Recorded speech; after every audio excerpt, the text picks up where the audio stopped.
The movie is like, what I can't say is the movie doesn't stop until it stops. When it comes out of the gate really fast and it just keeps moving.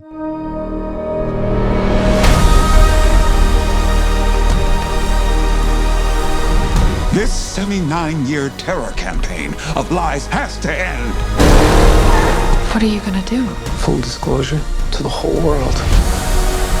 That truth will upend all established order across the entire world.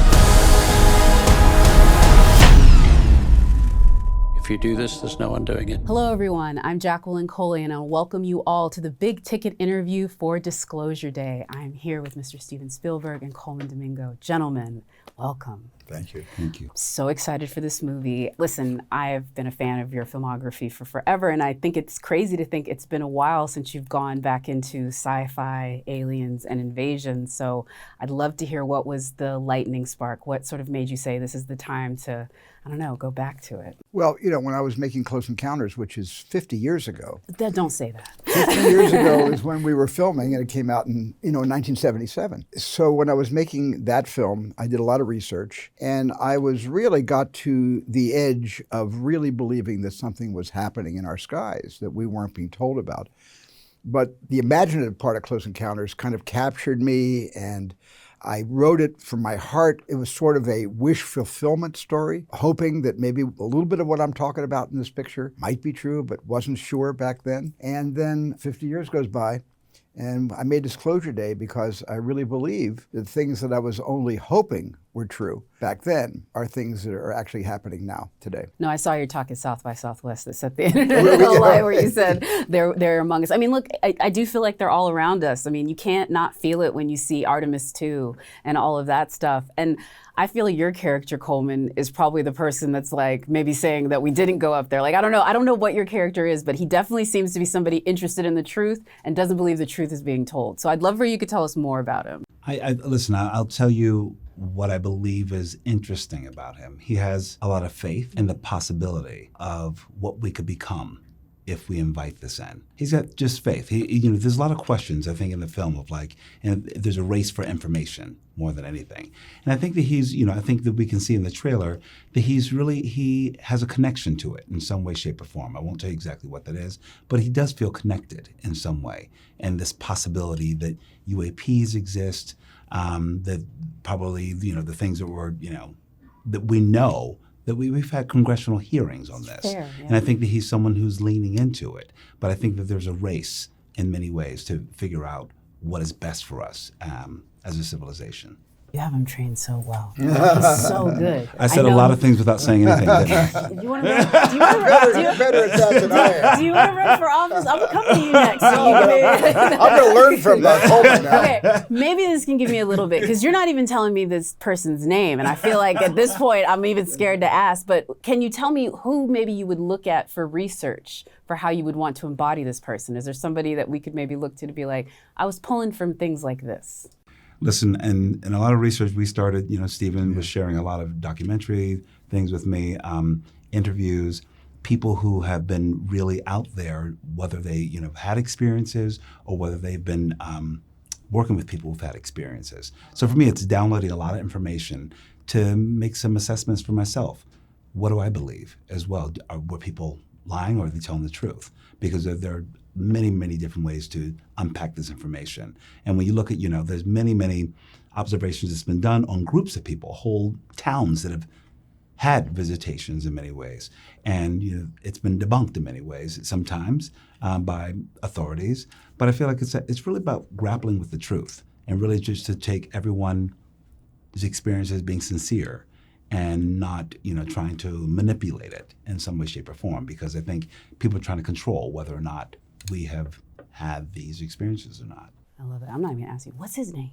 You can tell me? Well, I think the thing about Disclosure Day is it's really an experience. Okay. It's an experience to turn yourselves over to us and allow us to present you with not just the facts as we see them, but also with a great deal of momentum, velocity, speed, entertainment, because it's a real combination. The movie doesn't stop until it stops.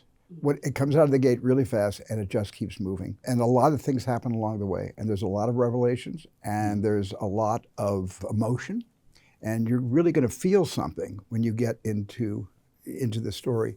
So I don't like to say too much because I do believe this really is an experience movie, as opposed to a film where I could just say, here's how it starts, this is what happens in the middle, here's where it comes out at the end. But it's something where every moment has something that's going to lift you a little further, a little higher in your belief structure.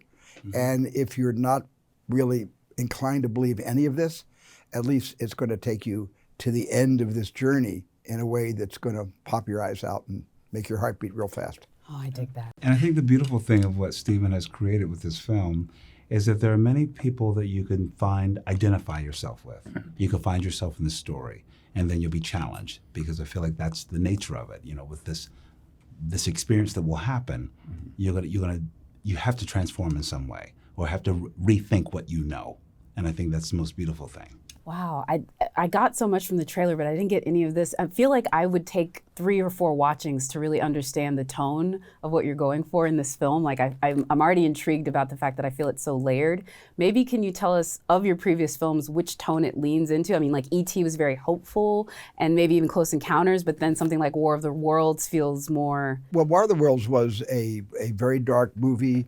It was less my interest in invasion from out there, and more a reaction to 9/11. Yeah. It was much more of a metaphor for 9/11. And I also love the original, H.G. Wells' War of the Worlds book, which I read many times as a young person. But it doesn't have any relevance to this. And E.T. is its own beautiful, small story about a family after a divorce, and all these kids' lives that they suddenly, their needs are filled by this very special visitor that comes to them one night. And Close Encounters is more operatic. But this movie is much more like the reality that we all experience today. I don't make a lot of contemporary movies about today. I've done a lot of period films. I've done Minority Report takes place in the future, as does Ready Player One. I don't settle on the present very often, but we needed the present tense. That was the essential part of our creating, hopefully, a belief system that the audience will say, oh my God, this is here. This is happening. Oh man, this is so great. I'm again, like, I don't want to know anything more, but I got to keep asking a few more questions. This is a safe one though. Colman, this is your 3rd time working with Steven. Again, very blessed life, sir. Take us inside. What so many people would want to know is, what is it like to step on a Steven Spielberg set? I was telling Steven this the other day. I think that, and hopefully I will contextualize this in a great way. Working with Steven feels like I'm working with a new director. Like someone who's been doing this for so long, he still feels like he's so excited about the day. Like he will be going through rewrites, and I'm sure he's boarded everything. He's thought it all out. He's figured it out with his team, yet he's really excited about the possibility of what can happen on the day. He's figured some things out, but he's also just like willing to be inspired by the room. So it feels really playful, collaborative, and playful and joyful. I'll be very honest. I feel like every single day we have the time of our lives.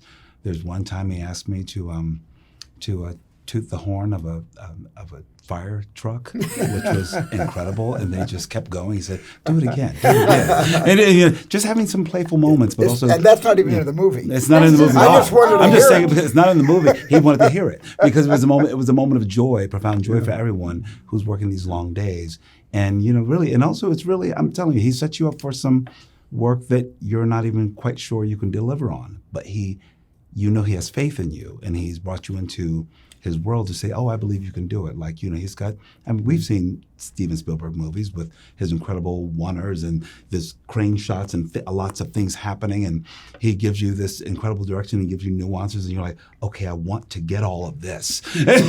I want to succeed. And he gives you, I believe you give us the playing field to really succeed. Truly. I love that. That was so sweetly said. I mean, this is the greatest thing, is you have these incredible collaborators like Colman that just seem to keep coming up in your filmography, which I think is a testament to you as a director, obviously, but the fact that you keep calling these folks back. So I'd love for you to talk about what it is about, again, inviting these folks back that you've had, ones that you've had since the very first film that you're still collaborating with. Right, well, exactly. Well, the only actor that came back to work with me There were two in this movie that came back to work with me a second time.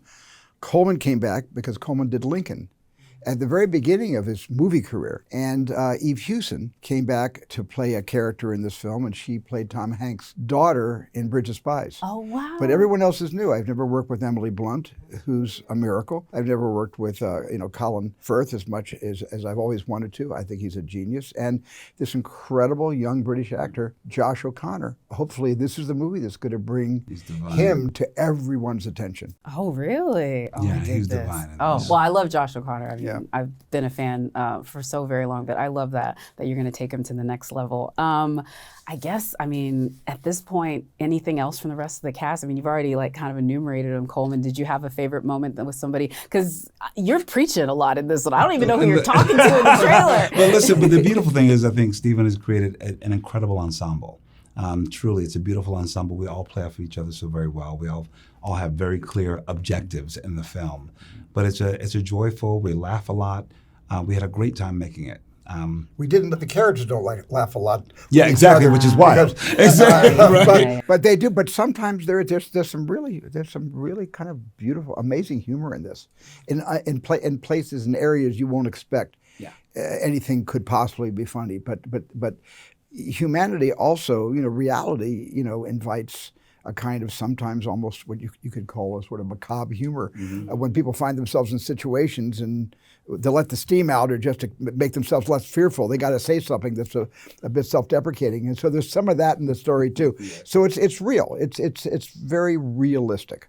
When the day comes that we do get disclosure that aliens are real, how do you think that should be rolled out? And how do you think the information could come out? Because we know how you feel about the aliens. I don't know how you feel, but like, if we come to the moment, like, what do you think is going to happen? Well, if we ever come to that moment, which I think we should, we certainly all deserve to know. All I can say is when that moment comes and we all sort of start to, the people in the know what day it's going to be that they disclose this, people will be saying in the know, well, there's going to be no date like tomorrow. There will be no other day like tomorrow.